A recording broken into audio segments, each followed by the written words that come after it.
पिंकी जेना जड़े चाषी भाई प्रश्न जमुना धान रे आज्ञा थोड़ सार से कौन देवे आज्ञा देखु यही समय रे आज्ञा आम पोटास और फस्फरस बहुत भल काम करें आज्ञा पोटास आम ये दबा कि आम धान फसल रे रोग पोकर शक्ति बढ़ाई थाए आम धान गछरे रोग पोकर शक्ति बढ़ाई थाए आम धान को अगाड़ी हवा को दिए ना जदि आम पोटास प्रयोग करवा ताहले धानर क्वालिटी भल आसीबो धान रे एते परिमाण रे अगाड़ी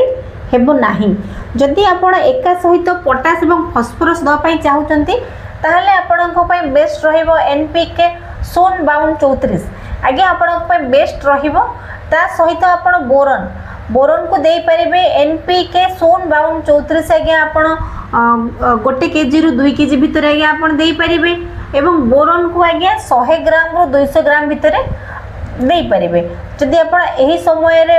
पोटास फस्फरस और बोरन रो स्प्रे करते ताहले निश्चित भाव में धान फसल रे आपण अधिक उत्पादन पाई परिबे आपणको धान रोगमुक्त हेबो।